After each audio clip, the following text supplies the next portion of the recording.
bleeding disorder. The CEO of the Sydney Swans summed it up that Intercol was still up there with nationals, so representing Australia. Morality principles of how much should we care about people's utilize freedom of choice to do things that are bad. It's just petty sibling arguments. I'm right, you're wrong. I was doing 24 to 30 hours a week of rowing over 4 school orchestras. Yeah, and somehow I had to fit Year 12 studies around coming third nationally. I still haven't met those same highs. An adrenaline junkie badly in surgery. Memories in school. I don't think you liked me initially in I remember you learned the name and extracurricular activities of every single person in the school, which was very impressive. Before you truly get to know you, it can come across the wrong way. Is this guy genuinely kind? Or surely they're putting on a face? Is David Kwan just a good guy? Or is he like... the most horrible guy? He's just got more fool. But I think the more I got to know you, the more I was convinced that actually no. Either that or you're still fooling us. Well, you've suckered me in at this point.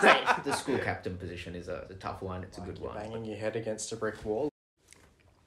Boys and girls, ladies and gentlemen, welcome back to my podcast, Coffee's on Me, David Kwan, where I strive to give guests legacy-worthy interviews that listeners can enjoy while cooking, commuting, relaxing, or walking their pets.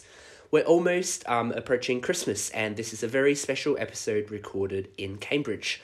We have reached 4,000 podcast downloads, and if you have been enjoying the discussions on Spotify, Apple Podcasts, YouTube, or wherever you listen to podcasts, please do consider leaving a review and nominating a guest by contacting me via my Linktree, David Kwan. A highlight has actually been seeing this podcast on people's recent Spotify Wraps for 2022.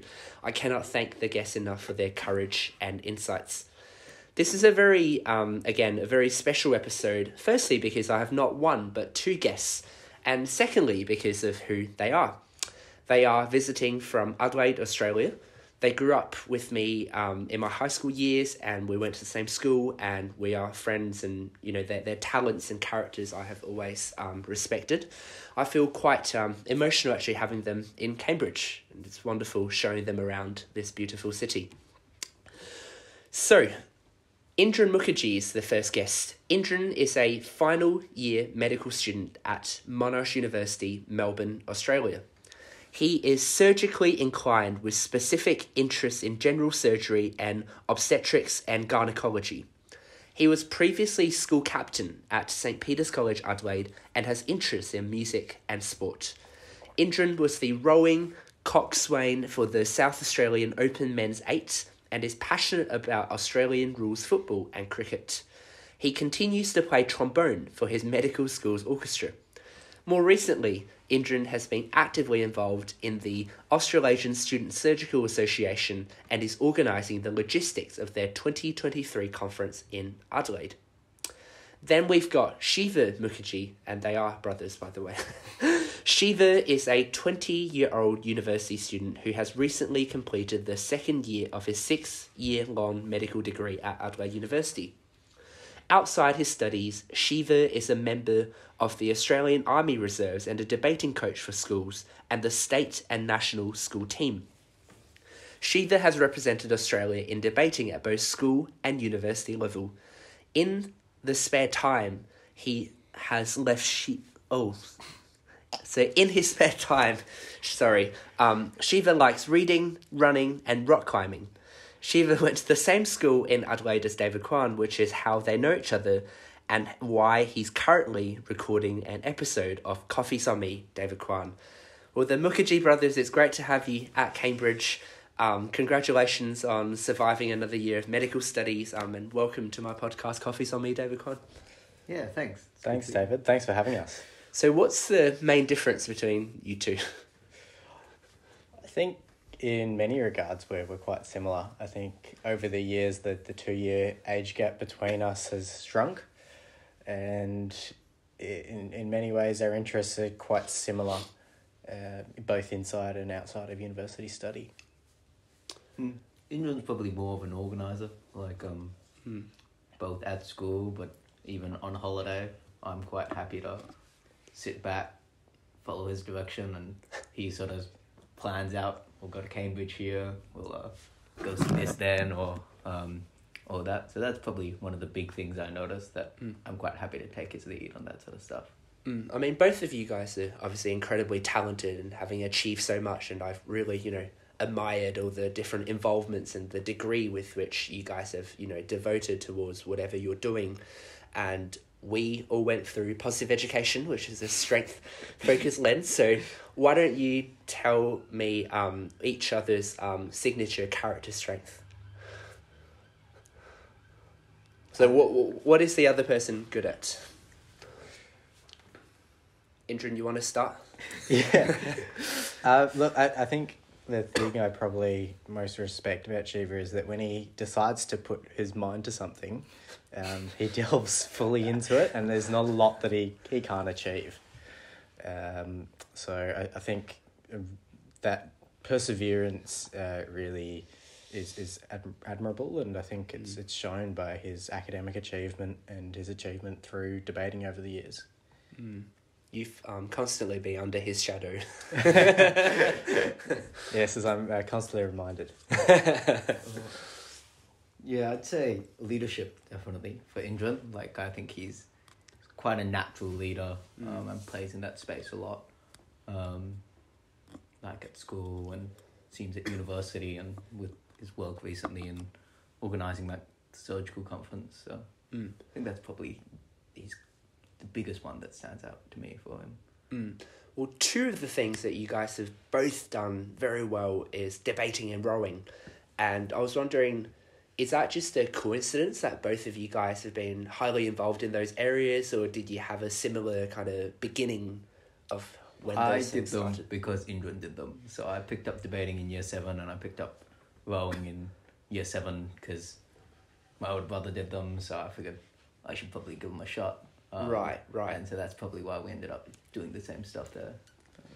I think debating is a pedigree that runs in our family. Our mother debated for the national team in her school years, but it was also something that I constantly get told that I can never shut up, and it was a way to be able to speak and to not have to write a speech, but to be able to stand up and just talk. Rowing was quite an interesting story, so I've had quite significant medical history with regards to having a bleeding disorder, and it really limited the sports that I was able to do, and I really liked my sport. And so coming into high school, really one of the only non-contact sports that I could do was rowing. And through that, I really enjoyed the rowing aspect, but I was always on the shorter, smaller side, and the coxing definitely was something that I excelled at, and the coaches pulled me aside and asked me if I wanted to cox, and it was something that I was able to be elevated through rather quickly, which was a great deal of fun and something that I was very passionate about and vocalised both for Shiva and our younger sister Devika to pursue as well. Thank you for sharing. I actually remember you mentioning about that bleeding condition in your opening school captain speech, which I thought was really good, and I think a lot of people kind of mentioned about that authenticity coming out and really just sharing your story in that way. And I was wondering, obviously you being the oldest of the siblings, Indran, when you started rowing, what kind of future did you see in it? And, were you just trying it for fun? Did you feel like you could be really good at this thing? And yeah, to be honest, it was really just trying it for fun. I really didn't know many of the people rowing, some of whom are some of my closest friends now. It was something I think that I had no idea where it would take me. And it was really thanks to some of the coaching staff, including Darren Holst and Sam Locke, who encouraged me to continue and to take it to the level that I did. And what was your peak of rowing? I think for me, I managed to cox the Open Men's 8 for South Australia. The peak in the time that I felt was the best for me was when I coxed the Open Women's 8 still at school. And that was an amazing experience, and to be able to sit in front of Olympians and to work alongside them was truly awe-inspiring. How good was Head of River? Oh, look, I think Head of the River and winning that for your school is something that any rower in SA aspires towards, and it's something that I'll never forget. I mean, those intercol victories, I didn't do rowing, but basketball, of course, it's just some sense of special pride, and obviously you and Seb produced that Intercal video where the old scholars kind of talked about that being the pinnacle of their career, and these are people who have had very successful professional careers. And do you still look back on those, sporting moments at Saints and the rivalry that we had with PAC with as much fondness as we perhaps did as a kid?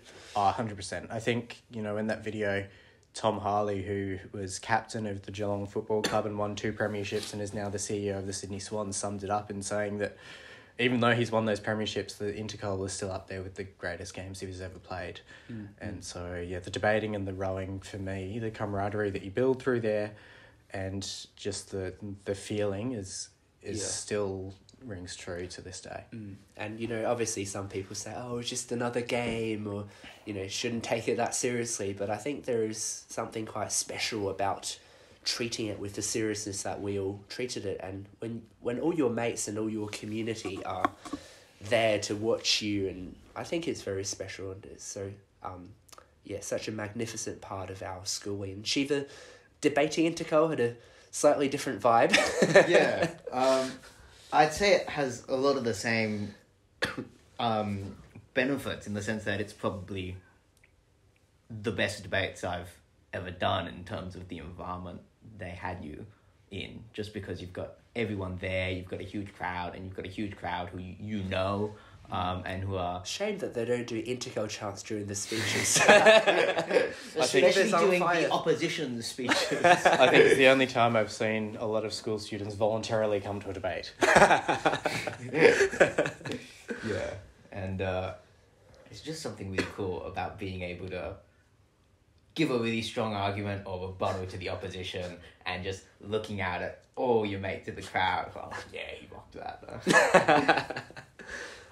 So Shiva, for debating, you've reached quite a high level, like representing Australia.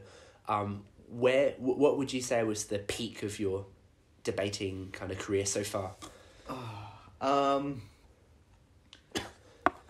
I would say some of the most enjoyable ones were the debating intercals, just because of the the people who were there and the environment it created. In terms of, I guess, at the very competitive edge of things where I felt I was strongest, I would say in the nationals, so representing South Australia, in 2019 probably, because 2020 had the downside that it was all online and over Zoom, so you didn't get the same sort of feeling. So 2019 being there and debating with people at that point I had debated with for a couple of years as well, felt really good, and I always look back fondly on that.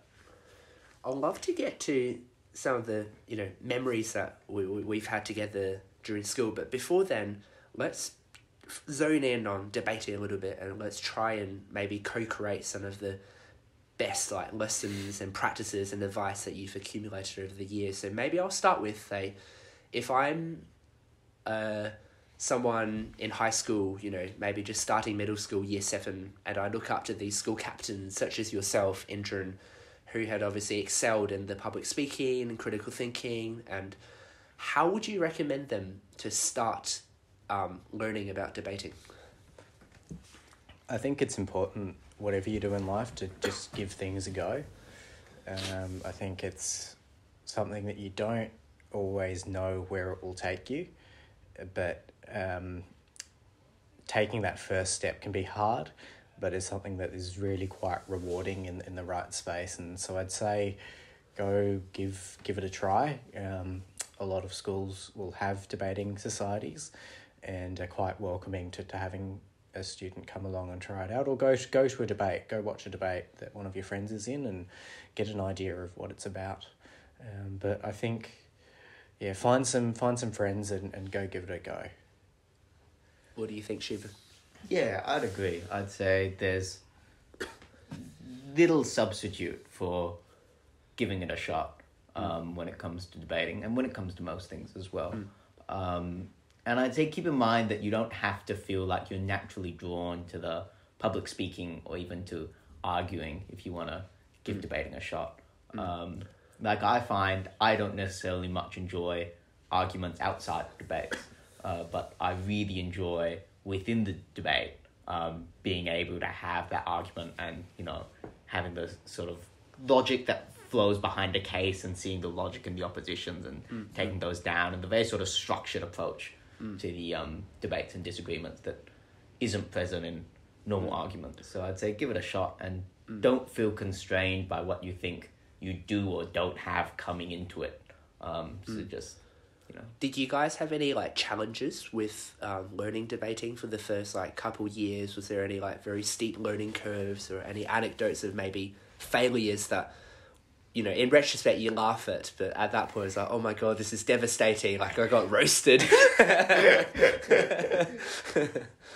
I remember in my first year of debating, in year 7, I was on a different team to one of my very good mates at the time, and we essentially made a bet coming in because our teams went against each other in the semi-finals, and that was if I won, he'd basically have to do all the scut work and the research for my team for the rest of the competition, and if he won, the reverse would be true.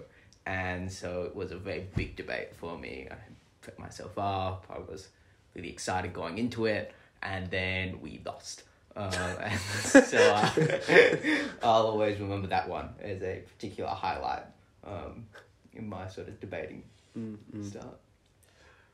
I think for me, I tried the approach of less is more, and I went from normal size cue cards to essentially things that were almost half the size of a business card. And I quickly learnt that wasn't the strategy to go for, and I couldn't very well express my thoughts on that, and ended up using A4 sheets of paper by the end. So it was quite a back turn. But I think going through junior debating really helps because you start with 3-minute speeches and you progress and go from topics that you can prepare for to secret topic debates. It's not to say that you can't start with longer speeches and with secret topic debates, but I definitely think that having that progression really helps. So both of you guys turned into coaching later on, and partly, I guess, for as a way to give back and pay forward, you know, some of the things that you've received. Do you notice like maybe one or two things that a lot of people have misconceptions on about debating, or whether that's their style, whether that's how they think about a problem, and how do you go about addressing those things as a coach?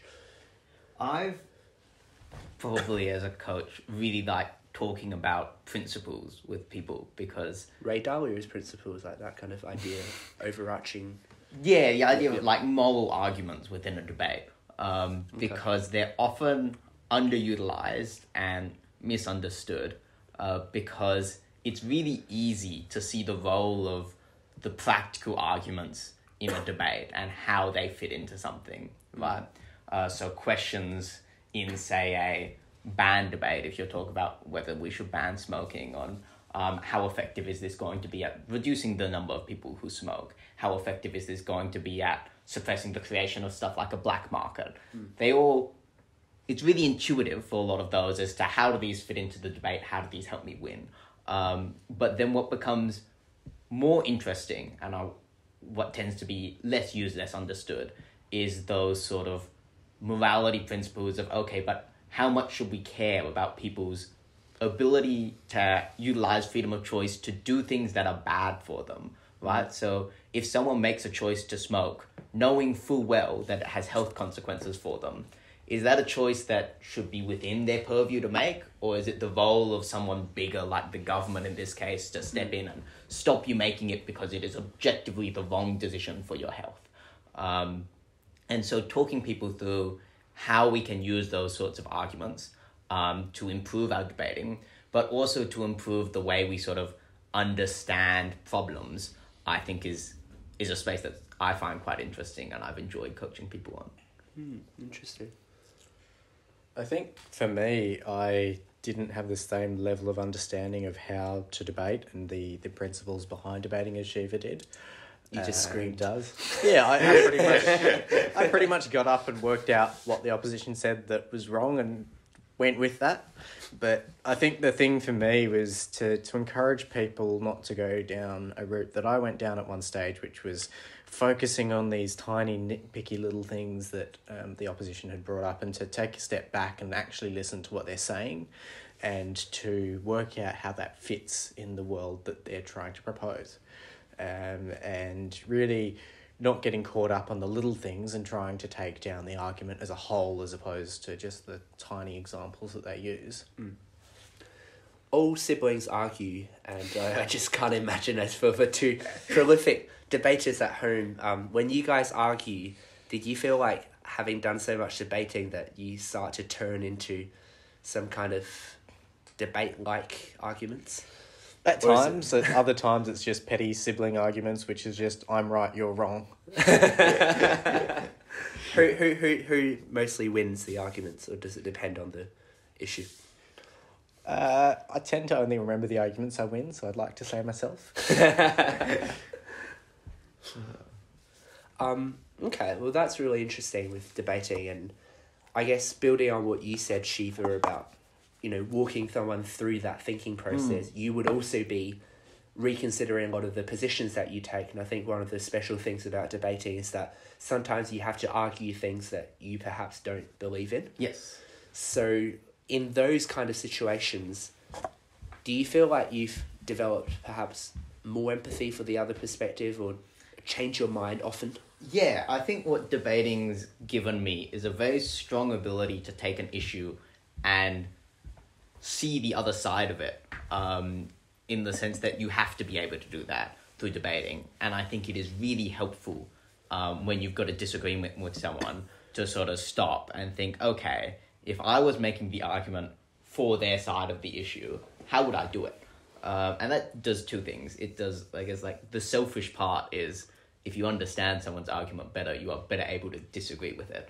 But also it's helpful because understanding why someone might believe something that's contrary to what you believe also gives you a great degree of empathy for them, and a greater degree of ability to sort of make peace with the fact that at the end of the day, you might not be able to convince them, and they might keep believing whatever it is that you disagree with. And that's not necessarily objectively wrong or a failure on their part, so much as it is a different way of seeing the issue.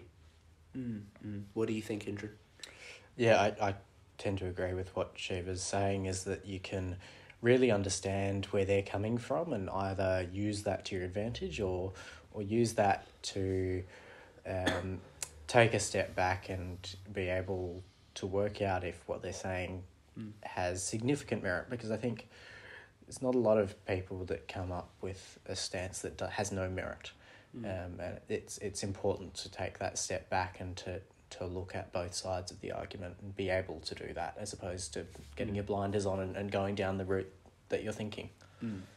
I guess to be great at anything, you gotta, put in a lot of work, not just working hard, but working smart, and also a lot of luck as well. So maybe as we discuss how you guys have achieved some of the great feats that you have, let's pull it into the rowing domain.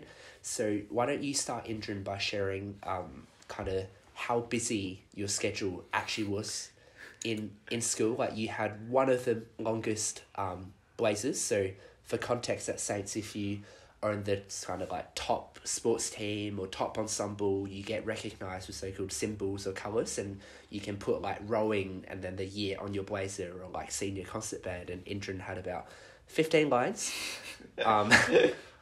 So Indran, how busy were you at that time?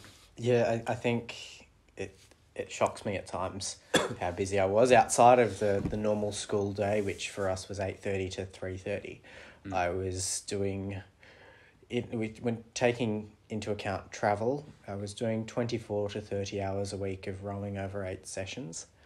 On top of that, I was in, I think, 4 school orchestras. Yeah. And in the winter did debating as well, and even in the winter was still rowing at least twice a week, as well as basketball. Basketball. That was a lot more. That was a lot more for social life rather than actually being any good at basketball like David. Yeah, and somehow I had to fit year 12 studies around that. So it was definitely a busy part of my life. Yeah. I really enjoyed playing trombone with you. Yeah, no, that was a lot of fun. And Shiva, what was your schedule like? I thought, if I recall correctly, after Indran graduated, you decided to take a little break from rowing to focus a bit more on studying. Stopped rowing after year 9, year 10, because similar to India, like I calculated some weeks I was spending 24 hours down at the water doing it. And I concluded that probably wasn't a great match for me if I wanted to do all the like study and take on the academic commitments I wanted to in year 11 and year 12. So yep. I dropped that, but I kept on with some of the other things that were a little bit less time consuming, but still gave me a bit of an extracurricular outing. So I kept on with my music, and I took up volleyball instead of rowing, which I actually quite enjoyed for the years I played it. So Indran, like, why take on so much? I asked you not to question you, but because I've also taken on that much, and I understand that the school we went to, Saints, very much value that holistic education, and I have my personal reasons of why I got up at 6:30 to go to basketball and why I would do these community service projects. But why for you were you putting so much effort into a variety of different endeavours? I think the long and short of it is I got a lot of enjoyment out of it. I think, yes, there were times where I hated myself, waking up at 4:30 and going out in 6-7 degrees out on the water, sitting there. But there were also the highs. I think the absolute joy that you feel winning Head of the River or coming third nationally for the Open Men's 8, I still haven't met those same highs. I think the camaraderie you get in a boat where if any one of the 9 people doesn't work in the team, the boat doesn't go quickly. To me, it was a very different sport to other team sports where you can bench a player and you might have more fatigue, but in the end, they have less impact on the game. In rowing, every man or woman needed to do their part for the entire team to do well. And the music as well was a great creative outlet. And I guess that for me, the academic achievement was welcome, but wasn't paramount. And I truly tried to embrace all that the school had to offer, and the structure. And the structure that the school provided in being able to do that, I think was really important as well. I must admit, the way in which you handled so much and done so well really inspired me at the time. It wasn't a rivalry because we were in the same year or anything, but I remember when I plan my year, I would think about what I could take on, and then I'll think, oh, that's a little too much. Then I go, well, actually, Indran can do that, so maybe I should give it a go as well. So it was definitely very inspirational as well, Indran, and I'm sure you know the impact that you've had on younger students like Thank me you. and others. So it's very, very special. And so for Shiva, for you, you obviously honed in a bit on the debating side and the academic side. Was there an end goal in mind? Like, was medicine just where you wanted to be, or was there some kind of more philosophical, like, fulfilling your self-potential? I knew I knew medicine was one of the places I could want to end up being, in the sense that I wasn't sure at the end of year 10 and through the start of year 11 if I wanted to do medicine. But I guess with the exposure of stuff like Indran wanting to do medicine and getting into that, there was the knowledge that medicine was very much likely to be one of the options that I would end up going into. So I didn't want to close the door for that. I didn't want to end up in the second half of year 12 and go, actually, I think medicine really is the career for me. And then realize that I hadn't got the academic sort of work behind me to back myself up. So part of it was, I wanted to make sure I had the door open to do medicine if I ended up choosing to. And thankfully I did do that, so that when I made the decision, I was able to do that. And I guess the other part, was I really did enjoy the academics. So pushing through those was something that I quite liked, and it was interesting to see where it went. Well, your mother, as you mentioned earlier, very impressive person, and I've always appreciated just how kind she's been in all our interactions. And when I was contemplating medicine as well, you know, she would take the time to share with me her experiences, and even got me ice cream that time, which was absolutely delicious, and it was brilliant. So when now as adults now in medical school, independent, what kind of like values do you think mum instilled in you guys, or try to instill at least? I think one of the most important things that she taught me is that you don't do anything at 50%, that you get a lot less value doing that. And if you want to truly achieve, then you really have to put yourself forward and have a go. And it might be that it's not for you and that you stop and try something different, but there was no point going to band practice or to sport training or to school and giving it a half-assed attempt. And you really get a lot more out of life if you go guns blazing and see who you can become. I think the other really important thing that Mum taught us is that you can't define success by your achievements on a piece of paper. And that for us, whether we got into medical school or didn't get into medical school wasn't the definition of success, and that success was something much more nebulous that really instilled who you were as a person, much more so than what you've done as a person. Shiva? I'd say Mum had a kindness that she managed to instill in us, and a kindness that was very much born out of a very strong sense of empathy from her. Like, it was, I guess, on the big sort of obvious gestures of that kindness were her acts of charity work. Like, she did medical work in Ethiopia, or the stuff she'd do with us where we did the Salvation Army door knock. But I think more sort of, I guess, influential and more ever present was that she has this really strong ability to want to understand someone, and she's very good at then sort of talking to them and sort of teasing out what they want and understanding what their goals are, where they come from. And then that feeds itself into a really strong desire for her to help them or like assist them in the way she can. Like, I guess your example of talking to you about her experience in medicine is probably one of them. So I think that's one of the big things I've gotten from Mum, is that ability to talk to and understand people, and then to use that to sort of fuel a really genuine sense of kindness and desire to help and connect with others. And she's been there every step and continues to be there every step of the way for us and supports us no matter what we choose to put our mind to. I know at Saints there's that culture of, you know, aspiring for leadership roles, and you know, it's a way to give back to the school community, of, you know, of giving back to the younger students. And both of you guys have been school prefects. Indran, you were school captain, which was a very unique role. But before we get on to your kind of year as school captain, Indran, but how did you guys, in terms of like the shaping of your leadership styles or your interpretations of leadership, what other than extracurriculars and your family do you feel like were, you know, core components to the makeup of that?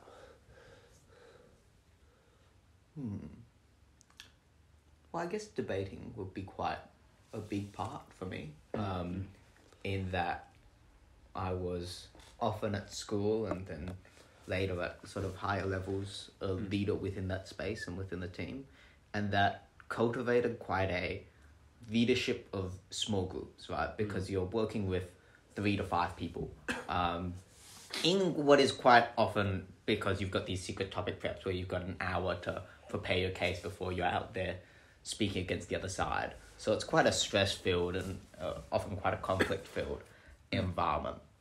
So you get very good at dealing with those conflicts and with dealing with individual people and making sure you're getting their opinions heard so that they feel like they're contributing, but also so that you're hearing their ideas because they're often quite good, while still making sure that the team runs efficiently and you're pumping out the work that you need to. Which I think has led me to a leadership style that enjoys the connections and conversations with the individual people. So I think I work better with and much prefer situations where I work with a small group of people rather than ones where it's like a larger group of people, which I find a bit more daunting and probably a bit less rewarding. Yeah, I tend to agree. The individual aspect of leadership to me has always been really important. I've always tried to be an approachable leader, and I was very aware at times at school that doing so much somewhat alienated me from some students, that they might feel intimidated or overawed by what I had done rather than who I was. But I always tried to break down those walls and to connect with them on a one-on-one basis. And I think I was well placed to be able to do that given my broad interests through sport, music, academics. And I was generally able to find something to connect with them over. And I think to this day that's what I continue to try and do, is not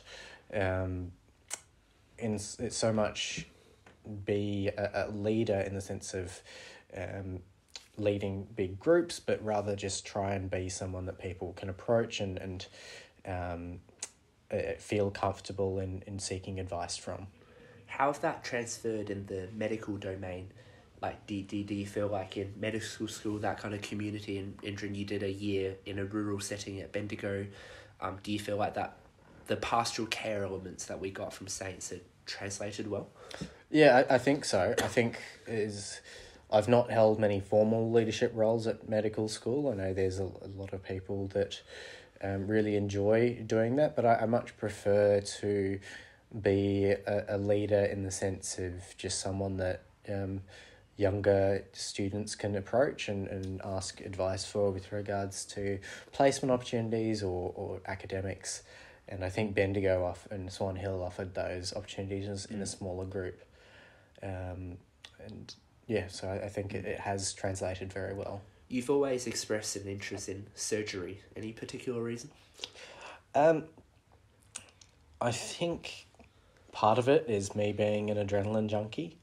There's always the chance that something will go wrong and go wrong quite badly in surgery. And the critical aspect of patient care has appealed to me. I think also the physical aspect of surgery and the creating something with your hands has also appealed to me. I've always enjoyed woodwork and building things, and I think that physical aspect of surgery is really quite appealing as opposed to more academic pursuits in medicine and desk and clinical jobs. I know it's still early, Shiva, but any thoughts on which medical path you would take in terms of specialties? No, not really. Like, I've had sort of moments of fancy, but I'm mostly back at the stage where I'm of the opinion that I'll hopefully get to see a bit more once we get into hospitals and we get to do placements, and that'll inform an ability to sort of for me to analyse and figure out what works for me, what I want to do. Medicine's a lot of pass-fail, right? So it's not quite the same as, the ATAR and you're trying to maximise. So do you feel like the way you approach your studies and think about excelling in excellence have evolved or changed or adapted? I think for me, doing the IB was a great introduction to university and to medical school. Through that, there was the idea that if everyone achieves a benchmark, everyone can get the top mark, and that top mark is shared and it's not a rank order. And it creates quite a collaborative learning environment, and that's definitely true at medical school. And one of the things that we all really have to step back and think about at times is that us wanting to do well isn't always about the actual grades, but us wanting to actually make sure that we're safe and good clinicians. But it is a very collaborative environment, and as you said, everyone can pass if they achieve a standard. And that rank order is much less important. Yeah. That's really cool. No, I'm very excited to... I'm really happy, firstly, to see you guys getting into medicine and really enjoying it, because I know you guys have worked really hard and all that kind of stuff. Let's reminisce a bit about memories in school. So we're in Europe. The last time we were in Europe together was the 2016 European Music Tour. Yes. Remember much about that? That was good times. Wow. 6 years ago. Do you remember much about that tour? Yeah, I think that tour was a great opportunity for us to see the world and to be able to realise that at what we called the Hackney bubble at school was such a small part of the global community, and that you are still very small fish in a very, very big pond globally. But it was also a great opportunity to make lifelong friends and to go with the Wildy girls as well, I thought. And to be able to play in some venues that are still overawing to this day. I remember the Anzac Day dawn service, actually. That was really cold. Very, very cold. No, the one that sticks out to me is being able to play in the Australian High Commission. Oh, yes, London. of course, yeah. And it's not every day that you get to say you've played in Gringotts. Yeah, so a few months ago I had a chance to interview the High Commissioner of Australia to UK, Honourable George Brandis, and I was sharing about that experience of us playing in the High Commission, and it was wonderful. I remember when I first met you, Shiva, you were Year 5, 2013. Incredibly intimidating small kid who had a lot to share, very bubbly, very vibrant, and I think everyone knew that Shiva was very intelligent and you loved. I think, were you doing like robotics and stuff or something? Yeah, Mr. Becker. Becker, maths teachers and extension teachers was very good. Ran like a robotic sort of style extension thing, which you could do where you create from like a lot of pre-manufactured parts these robots, and then do some basic programming to try to get them across this course, and then to get to the end and to like grab an object, say, and bring it back.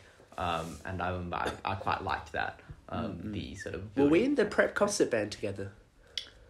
I suspect so. Yeah. I know. And the choir, maybe. Yes. Yeah. We were in the choir with Mr. It's Chatterton. Chatterton. That's great. And then Indra and we were playing trombone together in big band. Yeah. Big band 2 to start. You were trombone 1. You had a solo for Domino, which I remember, which was really fun. And then we played in senior concert band. Although you got in there first, I was stuck in intermediate for a year. Yeah. And then we later on played in big band. And did you go to Generations in Jazz when Walshy came? And Yes. yep, so that's the year when we came second. Yes. Yep. That was a very good memory, and it's what he did with that band was amazing. I don't think you liked me initially, Indra. Was that a right assumption? Or were you just grumpy at that point? I was probably grumpy and had a lack of sleep. But no, I think one of the things that struck me about you is that you were always very eager, and I think it's before you truly get to know you, it can come across the wrong way, and I think at times I actually hadn't gotten to know you, and it might have misinterpreted and made a few assumptions about you. But no, I think it's a strong word to say that I didn't like you. Yeah, well, I think we after doing more, music, sport, and leadership together, we definitely built a much stronger relationship towards the end. And one of the things in your captainship year, I loved going to the captain's office and shooting the basketball with you and Seb and just talking about kind of school stresses. And I thought you were far more thinking than me. I was more feeling. I was more emotional and up and down, and you were always able to tell me a more objective viewpoint, and you were never shy to, I guess, say the truth as you see it. I thought that was a really good trait of you. So Shiva, you were 2 years younger than me. Yes. What were your impressions of me at the time throughout school? You're very kind, very energetic person, and it's the sort of kindness where I think it takes a little bit where you're thinking, is this guy genuinely kind, or surely there's no way someone's that nice, right? Like, I reckon they're putting on a face. So I remember there was a bit initially where I was like, is David Kwan just a good guy? Or is he like... The most horrible just guy. Like, he's just got them all fooled, right? He's convinced everyone he's this perfect character by just putting on a face, and he just maintains it the entire time. But I think the more I saw of you and the more I got to know you, the more I was convinced that actually, no, this is just who David Kwan is. It's not like some elaborate act that he's managed to fool everyone with. No, you're Either still... that or you're still fooling us. Yeah, To this day. you suckered me in at this point. It's some good acting. I should pursue drama. But Indran, one of the, like, I think when I got the chance to return to school, I think I went through a bit of a difficult period with things, and I kind of leaned on you quite a bit, actually, to provide some support, some encouragement, some perspective. And I just remember one of the things he said was, don't worry so much about the school politics, that kind of stuff that is out of your control. None of that really matters in the long run, but the only thing that really matters is the relationships that you build in the younger years. And it's really inspired me to, say, go to the junior school and form those connections. And I guess, like, what did you... I guess our relationship in those leadership roles was interesting because I was almost following your footsteps, but then I leaned so much on you during my time in that leadership role as well. And do you have any reflections upon that period when I leaned on you quite a bit? Yeah, I think it can be very frustrating when you feel like you're banging your head against a brick wall, and what you can clearly see is not the world you want to reside in. You're unable to change. And I think it took a lot for me to learn that it's important to take a step back and work out where you can make a difference and put your energy into that. And I think I just wanted to try and help you and help others learn that lesson in a fast-tracked kind of way. I think there's a lot to be said about needing to learn lessons by failing, but there's also elements where you don't need to fail yourself, and you can lean on others around you and absorb a number of perspectives to be able to not need to make the same mistakes that others have previously. And so I think that's really what I was trying to do, and it obviously I understood exactly where you're coming from, and having been in a similar position the year before. But yeah, I think it took me a while to work out that you're better off making small differences where you can change things. Which actually aren't very small when you think about, a kid taking on an extracurricular activity because you gave them a high five and you're supporting them and cheering them on, or, writing someone a birthday card. Like, in Rich, that actually isn't a small thing, right? I don't think you can underestimate the individual impact you can have, especially on people that do look up to you, and that what you might feel is an insignificant act can be the highlight of their week. And you just want to make sure that you don't miss out on the opportunity to do that by trying to change something that doesn't want to change. And it's not saying that you shouldn't try and break down those walls where change needs to happen, but to have a balance and make sure that you don't feel like you haven't got anything for yourself out of that year. The leadership role we took on was very unique. I mean, I don't know any other school that offers students the chance to go back to school after graduation. Yeah, I think Scotch College in Melbourne is the only other that I'm aware of. Right. So they also wear school uniform? Yes. Okay. Yeah. So in retrospect, do you think that kind of model of leadership works from a community perspective? And as the person who is taking on that role, do you think it's a valuable experience? Yeah, I do. I think it does work. It's something I think that works better when it's steeped in tradition.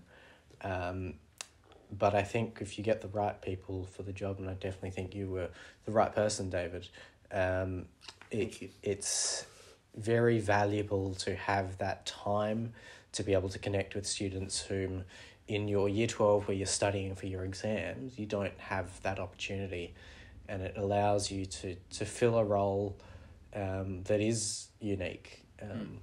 And I think I benefited a lot in my younger years by connecting with previous school captains, and I hope to have achieved a scenario in which other people have people done the like same. Hamish Litt was obviously incredibly inspirational in the way they conducted themselves, and totally agree. Did you have I think we all had these like role models of student leaders either in our houses, in Shorthouse. Like Shiva, who were some of the people who you kind of modelled? I mean, you never model someone of completely one person, but who were kind of the people who helped you build your Saints career? Yeah, I mean, Indran is the obvious answer, but he's also the most true answer in my eyes. Like, he was very much for me the sort of model of what leadership could look like. Did you win the caterer, Shiva? Yes, I did. You were the last caterer. Yes. I mean, I won it. Too. Yeah, It was before transformative. they discontinued it. So I won that, which was quite nice. I also liked. I remember you, I believe, learnt the name and extracurricular activities of every single person in the school, which was very impressive. And it was very impressive to sort of see you just walk around the grounds and just know everyone and be able to start a conversation, ask how their rugby or how their volleyball was going. I think the school captain position is a tough one. It's a good one, but it's a hard sell in the way it's conducted, right? To convince people to come back for an extra year after they've finished school. Interesting that you mentioned me like knowing everyone's names and extracurricular activities, and it's something that I took a lot of pride in. Like it doesn't just come naturally as people assume. You kind of work hard and you got to really care about the community and the people, but it also ties so closely to what both of you guys said earlier on, which is, that impression that doing something like that gives. It can give a insincere, ungenuine vibe that is different to at least my intentions, and that's something I think I've always grappled with in the final few years at Saints, when you got 16 licenses you have on the Blazer, where there are some kind of barrier where people feel like, is this guy relatable? Is he real? Is he genuine? Yeah.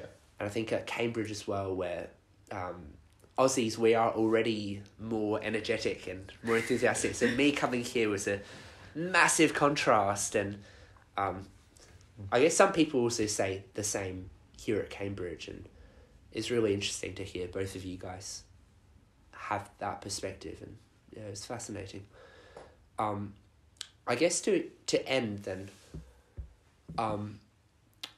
when we think about Saints, I mean, so many shared memories, and Prodere et Patria, Forgotten Country, people, program, places. There are just these things that are very difficult for people outside the community to understand. So, Indran, how would you go about sharing the special messages within the Walls and Fields of Saints to someone who, say, will be very significant in your life later on? I think it's very hard to verbalise the things that the school granted us and the things that the school taught us. I think it's shaped not only what we've done, but who we are as people. And I think one of the prime things that it taught was a sense of service and a sense of giving back. And for me, that's always been important, and the school really instills that in you. You can't walk into the school hall without seeing the names of every man who served from the school, the thousands that served in World War One and World War Two, and the hundreds that gave their lives to the service of the school and to the country. I think the other thing that the school at times struggled with, but there were people in the school who really framed it well, is that to never undervalue the opportunities that you're given, and to make sure that you grasp them with both hands and run with them. I think they're really the main things that that I got out of the school, and obviously that could be very different to what my classmates and what my peers took out of it. But I think the service and the making sure that you take advantage of each and every opportunity were the main things. Shiva? I guess stories are the way would convey that, because it's hard to sort of pick a spiel or a speech that you can give someone and it can tell them about an experience that was that long and that complicated, and it's hard to know. It is complicated.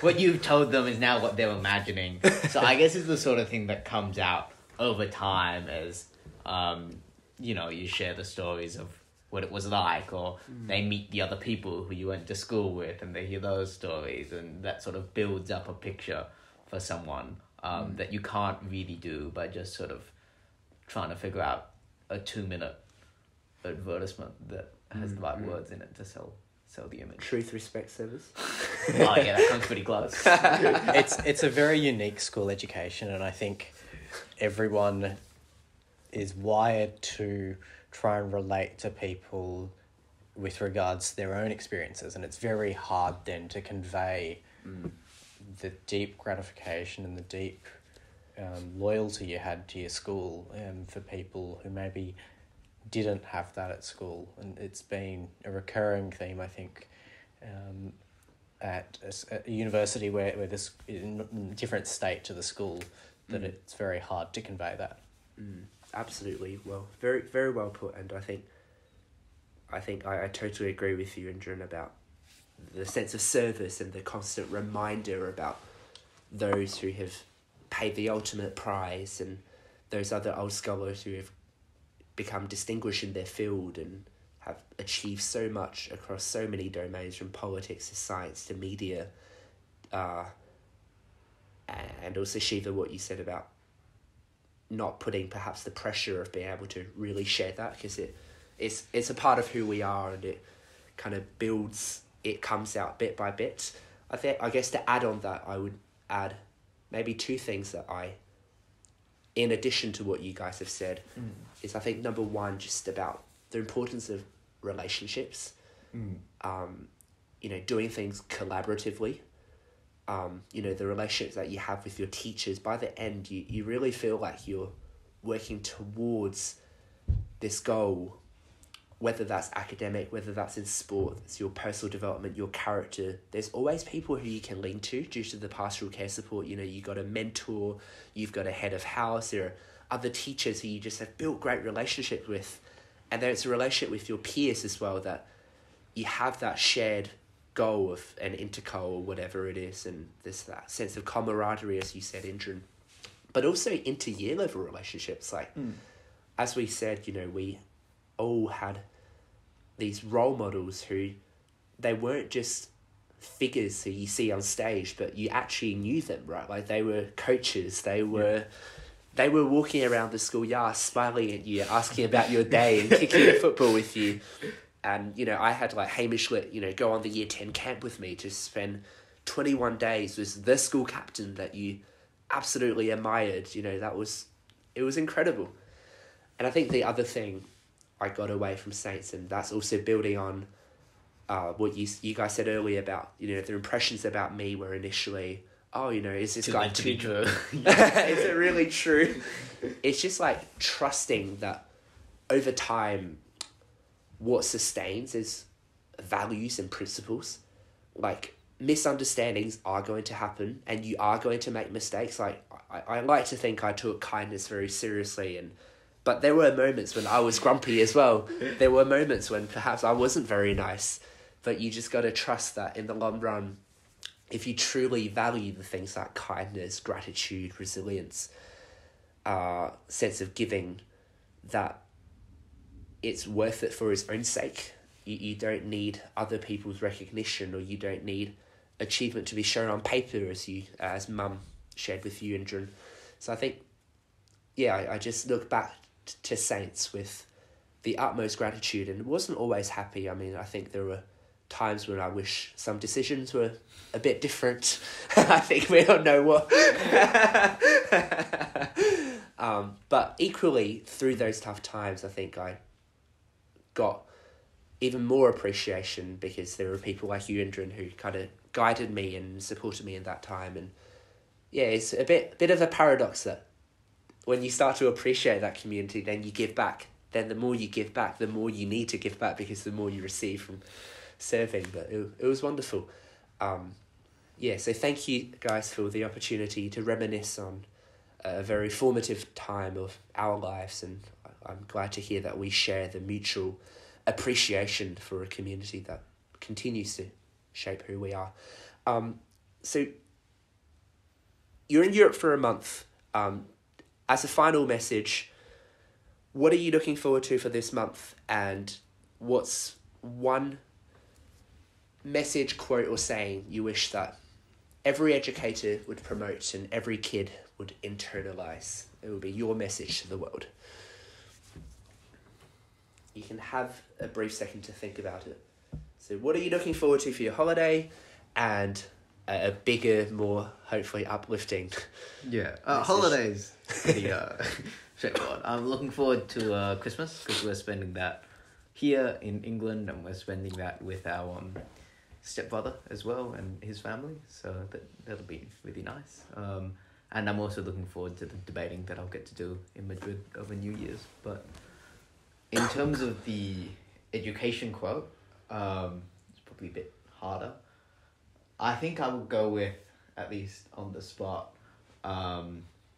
that teaching is not the filling of a bucket but the lighting of a fire. Which I think was a quote that I first heard from my grade 7 teacher. And I quite... Was that Shigrov? Zubrecki. Zubrecki. But you had Shigrov in year 5. I had Shigrov. See, as I just the have all these enrichment knowledge teacher. of different... Yeah. And then, because I quite like that as painting the educator as someone who's got to make learning interesting for someone, because you can try to force them to learn the content, but if you can get them interested in it, then you've got half the battle. And also it means that you've created someone who will continue to learn and continue to develop even in your absence. Great. Indran? I'm really looking forward to skiing. I think I love the freedom of just flying down a mountain and the spectacular views that you get. I think... Please don't pull the usual Obama quotes that you like to chuck around. I don't think I've used many quotes since leaving school, so I actually can't think of any. But I think it's... Needs a couple of minutes with some internet access. Yeah. Top 100 education quotes. It could be a message, a sentiment. It doesn't need to be... I think... Or your own quote. I think the main thing... Just yell. The main thing that I think is to really have that individual connection with people. And I think the people and the teachers that inspired me most were people like Sam McKinney, who was our head of senior school and really took the time to connect with you one-on-one. And I took a lot from that. And a lot of the teachers who had that time when it was outside of lesson time to actually get to know you as a person just made class that much more engaging. Very wise words, relationships, connection, and just a intrinsic motivation as well. Thank you again, guys. Let's walk to the station now before you miss your train. Yeah, thanks for having us, David.